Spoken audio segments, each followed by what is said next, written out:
Okay. Chapter 6, assessment.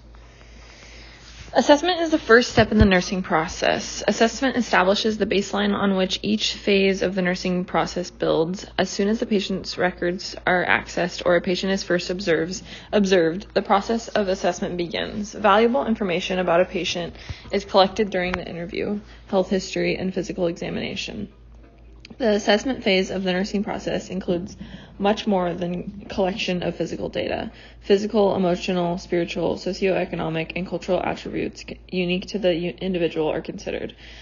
After data are collected, they must be analyzed, validated, organized, and documented to provide the foundation for an individual patient-focused plan of care. Methods of assessment.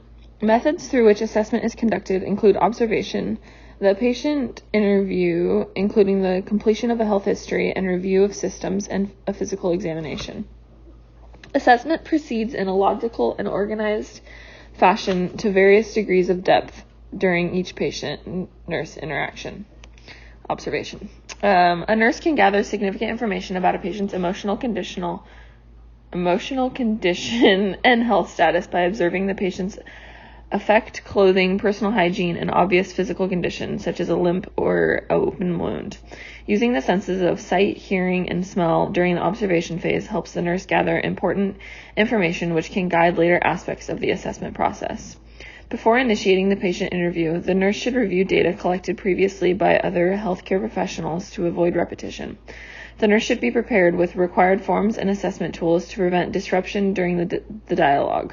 All significant observations should be documented and verified for accuracy during the interview phase of assessment. Patient interview. The patient interview is a formal, structured discussion in which the nurse questions the patient to obtain demographic information, data about current health concerns, and medical and surgical histories. During the assessment phase of the nursing process, it is essential for the nurse to gather information regarding developmental, cultural, ethnic, and spiritual factors that may affect the patient. These factors can significantly influence patients' outcomes and must be observed when developing a patient-centered plan of care.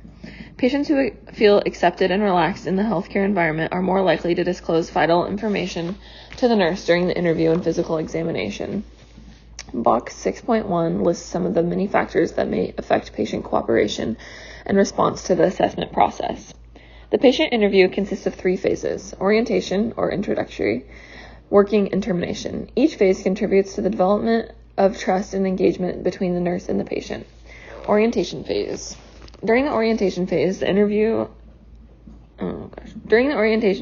interview, the nurse should establish the name by which the patient prefers to be addressed. Some individuals prefer formal titles such as titles of respect, Dr., Mr., Mrs., Professor, and the use of surnames, whereas others are comfortable with less formality.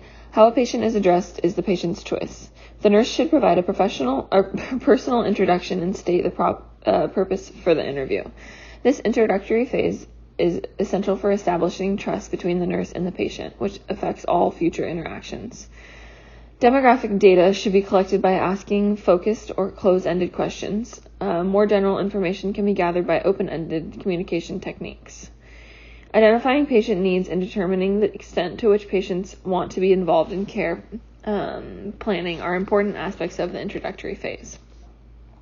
The environment and timing of the interview are very important. Health Insurance Portability and Accountability Act, HIPAA, guidelines should be followed and privacy provided during patient interviews. The environment should be as private as possible. Privacy from other individuals and freedom from stressors that may affect the patient should be considered when determining when, where, and how to conduct the interview. The interview should be conducted in an area that is free from as many distractions as possible, ensuring that the patient is comfortable and relaxed often takes prior thought and planning for the nurse. The patient should feel safe because the questions raised may cause stress and anxiety. When feasible, the nurse and the patient should be seated at eye level with each other. In this way, the interaction between the nurse and the patient is horizontal instead of vertical. Standing over someone implies control, power, and authority. The implication of power can result in less than optimal data collection and the potential conflict as the patient strives to regain control over the situation. Nonverbal behaviors of the nurse can influence the information obtained from the patient. Negative nonverbal cues, such as distracting gestures, tapping a pen, swinging a foot, looking at a watch, inappropriate facial expressions, and lack of eye contact, communicate disinterest. Strategies to establish a trusting relationship with the patient before the physical examination is conducted include communicating professionally, sitting close and leaning in slightly toward the patient, listening attentively while demonstrating appropriate eye contact, smiling or maintaining a neutral facial expression, and using a moderate rate of speech and tone of voice. Working phase. During the working phase of the interview, the nurse must stay focused on the purpose of the interaction. The nurse needs to individualize the process on the basis of the health of the patient and concerns that emerge during the course of the interview. Active, engaged listening is imperative during this process. The nurse must stay alert to what the patient says and how information is presented. Sometimes how the patient shares information is more important than what the patient says. The nurse should watch for emotional cues indicating fear or painful experiences and the appropriateness of verbal and nonverbal cues. Educational needs are assessed during the patient interview. The nurse should document gaps in patient knowledge and areas in which clarification of disease processes or treatment would be beneficial. Opportunities for health promotion are identified. Knowing a patient's level of education and professional background is often helpful in designing appropriate patient teaching. The variety of communication techniques can be incorporated into the interview process. Open-ended questions encourage narrative responses from patients. Close-ended, focused, and direct questions elicit specific information such as the exact location of the patient's pain. It is appropriate to use direct questions to gather data about a patient's health history or during the review of body systems. When a yes or no question is adequate,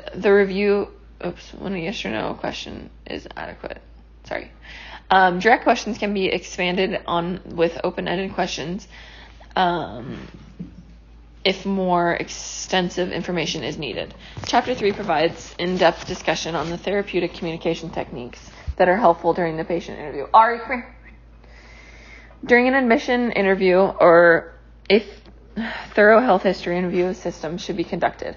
If a patient being admitted to the hospital is too ill to interact for an extended period, the interview can be broken into smaller segments. Interviews with patients already hospitalized or established in the healthcare system are less extensive and more focused on newly identified patient concerns or problems. Health history. An in-depth health history includes all pertinent information that can guide the development of a patient-centered plan of care. The health history includes demographic data, which is collected during the orientation phase of the interview, a patient's chief complaint, or reason for seeking health care, history of current illness, allergies, medication, adverse reactions to medications, medical history, family and social history, and health promotion practices. Because a patient's health history is continuously evolving, the data collection is ongoing, progressive, and methodical. Thorough documentation of health history findings in the format required by the healthcare facility contributes to better communication among healthcare team members and a more individualized plan of care. Ongoing efforts should be made to add missing data as they are obtained and to clarify any erroneous or confusing information. Review of systems. The review of systems, which is conducted by asking the patient questions pertaining to each body system, completes the health history. During the review of systems, the nurse collects subjective patient-reported data. Questions asked during the review of systems usually are brief and inquire about the formal function of each area, such as, are you experiencing any difficulty breathing? Or do you experience diarrhea or constipation? Any deviation from normal triggers more directive questions and affects the physical assessment. Health assessment questions related to each body system can be found in Chapter 20. After the collection of data, goals for care are established during the working phase in collaboration with the patient. Family members and other members of the healthcare team may be included in the goal-setting process. Information gathered during the interview and data gathered during the physical examination combine to form foundation of a unique patient-centered plan of care. Health promotion. While conducting a health history and review of systems, the nurse may identify health promotion activities such as exercises, classes, or screening activities, i.e. colonoscopy, mammography, or monthly blood pressure checks, in which the patient participates. Risk factors may also become apparent during both wellness and sick visits. Information may be shared by a patient, family member, or a caregiver that raises a current or potential concern unrelated to the patient's chief complaint. Some risk factors relate to age, developmental level, gender, or cultural background. Accident or falls prevention, bicycle safety, age-appropriate immunizations, strategies for disease prevention, exercise regimen, and nutritional guidelines customized to the specific person are some of the health promotion topics for discussing that may be relevant based on assessment findings. Termination phase. As the end of the interview approaches, care is taken to review key findings and prepare the patient for the conclusion of the discussion.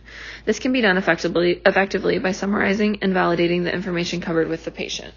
By reviewing the information with the patient, a consensus is established as the interview concludes. The patient should be allowed an opportunity to interject additional pertinent information. The session is concluded with the nurse acknowledging the patient's participation and describing the next steps that the patient should expect. Physical assessment. On completion of the patient interview, health history, and review of systems, the nurse begins the physical assessment. During the physical assessment, the nurse collects objective data. If diagnostic tests such as blood tests or x-rays were ordered before the patient was seen, the nurse reviews the results. Privacy for the patient is ensured, good lighting is established, and the equipment and instruments needed, such as a stethoscope, sphygmometer, and pulse oximeter, are gathered before the physical examination is started. A pen light, otoscope, and ophthalmoscope may be required depending on the type of physical assessment being conducted. Hand hygiene is performed and clean gloves are worn if contact with body fluids is anticipated. Vital signs are taken and recorded at the beginning of the physical examination. The assessment techniques of inspection, palpation, percussion, and auscultation are performed at one at a time in this order for each body system except during the assessment of the abdomen. During abdominal assessment and oscillation precedes palpation and percussion. The altered sequence of abdominal assessment avoids stimulation of the bowel before auscultation of vowel sounds. Inspection. Inspection involves the use of vision, hearing, and smell to closely scrutinize physical characteristics of a whole person and individual body systems. Distinguishing between normal and abnormal findings for patients of different age groups begins the moment the nurse first observes and meets them individual, and it continues throughout the examination. Symmetry should be assessed by comparing the right and left sides of the body. Because the human body is usually anatomically symmetric, observing for abnormalities on both sides is important for detecting anatomic deviations. After inspection, further examination is performed using palpation and percussion. Palpation. Palpation uses touch to assess body organs and skin texture, temperature, moisture, turgor, tenderness, and thickness. Palpation can determine organ location and size against the expected anatomic norm. Any distension or masses and vibration or pulsation associated with movement. Palpation is used to affirm details observed during inspection. Only light palpation should be applied to areas described for patients as sensitive or painful. Physicians or advanced practice nurses perform deep palpation and determine organ size and variation. Percussion involves tapping the patient's skin with short, sharp strokes that cause a vibration to travel through the skin and to the upper layers of the underlying structures. Vibration is reflected by the tissues, and the character of the sound heard depends on the density of the structure that reflects the sound. Knowing how the various densities reflect or absorb sounds helps to determine the appropriate size, shape, and borders of organs, masses, and fluid. An abnormal sound implies that an organ or area is possibly compromised with another substance, such as air, blood, or bodily fluids. An advanced practice nurse or physician typically performs percussion. Auscultation. Auscultation is a technique of listening with the assistance of the stethoscope to sounds made by organs of systems such as the heart, blood vessels, lungs, and abdominal cavity. The characteristics of auscultated sounds depend on the body tissue or organ being assessed. Breath sounds, heart sounds, and bowel sounds are routinely assessed through auscultation. Practice is required to be able to differentiate normal from abnormal findings. Types of physical assessment. 3 primary types of physical assessment are conducted by the nurses in a variety of practice settings. Determining which is indicated depends on the situation and timing of the nurse-patient interaction. An initial comprehensive or complete physical examination should be performed by a nurse when a patient is admitted to the hospital. It can be followed by clinical or focused assessments at the beginning of each shift, or more often depending on the patient's condition and the healthcare facility's policies and guidelines. Emergency assessments including triage, are conducted in emergent situations to quickly assess the extent of patient injuries and determine care priorities. It is the responsibility of the professional nurse to determine a patient's condition warrants more frequent or extensive assessment in any given situation. Although some aspects of assessment can be delegated to other members of the healthcare team or unlicensed assistive personnel, UAP, the nurse must know what can legally and safely be delegated and what requires the nurse's coordination of care and personal attention. A patient's plan of care is evaluated and modified on the basis of the assessment findings collected during every type of assessment. Comprehensive assessment. A comprehensive or complete assessment includes a thorough interview, health history, review of systems, and extensive physical head-to-toe assessment, including evaluation of cranial nerves and sensory organs, such as with sight and hearing testing. A complete physical examination may be conducted on admission to a hospital during an annual physical at the office or a physician or nurse practitioner, or on initial interaction with a specialist. Comprehensive assessments often include a variety of laboratory diagnostic tests that are ordered by the primary care provider, PCP. Focused assessment. A focused or clinical assessment is a brief individualized physical examination conducted at the beginning of an acute care setting work shift to establish current patient status or during ongoing patient encounters in response to a specific patient concern. A focused assessment may be conducted when signs indicate a change in a patient's condition or the development of a new complication. This type of assessment is the most common type conducted by a nurse.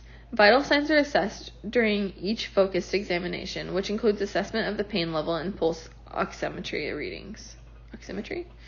The nurse examines the head, eyes, ears, nose, throat, thorax, including lung and heart sounds, abdomen, including bowel sounds, and extremities.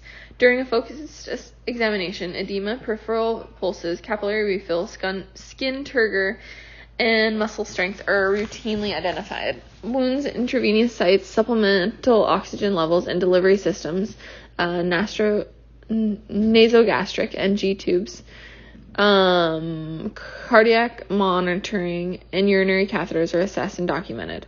While assessing extremities, the nurse evaluates edema, pulses, capillary refill, and strength. Intake and output levels are documented, as well as any unique concerns of the patient at the time of the assessment. After completion of the basic head-to-toe assessment, attention turns to any health concerns raised by the patient. Emergency assessment. Emergency assessment is a physical examination done when time is a factor. Treatment must be immediately, or priorities for care need to be established in a few seconds or minutes. Patient treatment is based on a quick survey of accident or illness onset, followed by a narrowly focused physical examination of critical injuries or symptoms and signs. Patient responsiveness is determined in an attempt to establish the potential extent of injury to vital organs. Attention is paid to the patient's airway, breathing, and circulation. Other concerns in the emergent setting are noticeable deformities such as compound fractures, contusions, abrasions, puncture wounds, burns, tenderness, lacerations, bleeding, and swelling. During an emergency, the nurse may never have time to do a complete assessment and may work to stabilize one body system at a time. In this event, the nurse must remember to continually reassess every 5 to 15 minutes, depending on the stability of the patient. Triage, a form of emergency assessment, is the classification of patients according to treatment priorities. Patients are categorized by the urgency of their condition. Most emergency departments use a 5-tier triage system referred to as the Emergency Severity Index, ESI. The 5-tier system classifies patients by levels numbered 1 through 5. Table 6.2. The triage nurse must remember that symptoms can change and ongoing reassessments are required. Triage is usually conducted when a patient enters the emergency department. However, the increasing patient load at the emergency departments has engendered a trend toward telephone triage, which can help a patient determine whether urgent care along with a trip to the emergency department is necessary, or if the patient can wait and make a physician or clinic appointment. Data collection. Throughout the assessment process, various types of data that contribute to the patient record are collected and documented. The combined data are grouped using an established organizing framework and serve as foundation for a patient-centered plan of care. Collecting data is a systemic process that must be ongoing throughout the nurse-patient interaction. A nurse must be able to assess a patient's response to treatment, evaluate changes in the patient's evolving health status, and make clinical decisions based on those changes. The nurse must realize that the assessment process is cyclic and should be fluid and dynamic. The two forms of data, subjective and objective, that are elicited during the nurse-patient interaction and physical assessment are categorized as primary and secondary. Primary and secondary data. Primary data comes directly from the patient. Patients are the best source of information about their conditions, feelings, and what they have done to address their concerns before seeking professional health care. In most cases, it is best to collect data from the patients before seeking information from secondary sources. Safe practice alert. Remember that patients are most familiar with their bodies and feelings. Nurses must actively listen to the patients to better understand their concerns and care preferences. Involving patients in their care enhances patient satisfaction and outcomes. If an adult patient is cognitively impaired or unconscious, or if the patient is an infant or young child, subjective data about how the patient has been acting or feeling needs to be obtained from the patient's family or guardian. Information shared by family members, friends, or other members of the healthcare team is secondary data. Likewise, data obtained from reviewing a patient's chart, medical records, results of laboratory and diagnostic tests, and literature reviews are secondary. Verification of primary and secondary data is vitally important to avoid a plan of care based on inaccurate information. Primary caregivers and family members can be extremely helpful in providing valuable assessment data on patients with disabilities. Subjective data. Subjective data are spoken information or symptoms that are typically difficult to validate. Subjective data usually are gathered during the interview process. If patients are well enough to describe their symptoms, alert and oriented adult patients are the source of primary subjective data. Family members, friends, and other members of the healthcare team can contribute valid secondary subjective data. Subjective data should be documented as direct quotations within quotation marks. Statements may include descriptions of feeling dizzy or ill, emotions, concerns, and other types of knowledge that can be quantified objectively. For example, if a patient has experienced chest pain and says, "It feels like an elephant is standing on my chest," the nurse should include the patient's statement in his or her medical record. Objective data. Objective data, also referred to as signs, can be measured or observed. The nurse's senses of sight, hearing, touch, and smell are used to collect objective data. Objective assessment data are required through observation, physical examination, and analysis of laboratory and diagnostic test results. Examples of objective data are blood pressure readings, pulse measurement, and hemoglobin levels. Any information that can be compared with established norms. Validating data. Sometimes during assessment of a patient, the nurse observes the nonverbal cues that imply possible physical or emotional concerns. A cue is a hint or an indication of a potential disease process or disorder. For instance, if a patient winces, it may indicate pain, or if a patient resists being touched, the patient may be a victim of physical abuse. Crying, a disheveled appearance, and lack of eye contact may be cues of depression. However, conclusions about the underlying cause of the patient's actions cannot be assumed. All cues need to be interpreted and validated to verify the data's accuracy. Validating data is making sure that the data are accurate. As patient information is collected, consistency between subjective and objective data must be confirmed. Confirming the validity of collected data often requires verbally checking the patient to see whether assumptions or conclusions at which the nurse arrived are correct. Sometimes the nurse can use laboratory and diagnostic test results to validate the subjective data. For example, objective data can validate patient subjective data when the patient's hemoglobin level is low, indicating anemia, and the patient complains of feeling fatigued and dizzy. In the day-to-day process of caring for the patient, and family, pertinent information becomes available to corroborate initial assessment data. Although data validation should be done on a continual basis, care should be taken to avoid repetition. Data interpretation. Careful observations and attention to detail help the nurse notice subtle cues and recognize how best to validate and interpret patient data. While interpreting data, the nurse must be careful to avoid inaccurate inferences or conclusions based on the nurse's personal preferences, past experiences, generalizations, or outdated and inaccurate healthcare information. Interpreting data and making inferences that determine patient care must involve ongoing interaction with patients and others, which includes sensitivity to patients' expectations, cultural and ethnic traditions and values. Accurate interpretation of patient data requires that the nurse have a wide breadth of knowledge, including disease process, vital signs, sign parameters, and normal values and outcomes for laboratory and diagnostic tests. The nurse must know typical signs and symptoms of disease processes in which laboratory and diagnostic test results should be monitored on the basis of patient condition and medical diagnosis. Review of current references and evidence-based practice, EBP, research is essential for implementing safe patient care. Box 6.4. Care must be taken to ensure that materials accessed online are accurate and scholarly. Information from reliable sources is valuable for determining appropriate interventions that should be included in a patient's plan of care. Data organization. After the patient's data are collected, validated, and interpreted, the nurse organizes the information in a framework or format that facilitates access by all members of the healthcare team. In some cases, healthcare facilities have their own organizing formats, but most use formats based on one of the three traditional organizing frameworks. Body systems model. The body systems model organizes data based on each system of the body. Integumentary, respiratory, cardiovascular, nervous, reproductive, musculoskeletal, gastrointestinal, genitourinary, and immune systems. Whatever.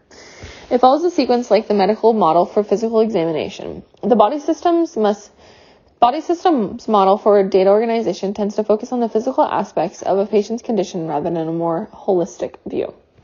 Head-to-toe model. Organizing assessment data in a head-to-toe, cephalic to caudal pattern ensures that all areas of concern are addressed. The nurse documents information regarding the patient's general health status first, including data related to psychosocial concerns, emotional status, cultural and ethnic influences, and living conditions. Vital sign assessment data are then recorded, followed by objective and subjective patient information. Physical assessment data are documented, starting with the head and ending with finding related to the lower extremities.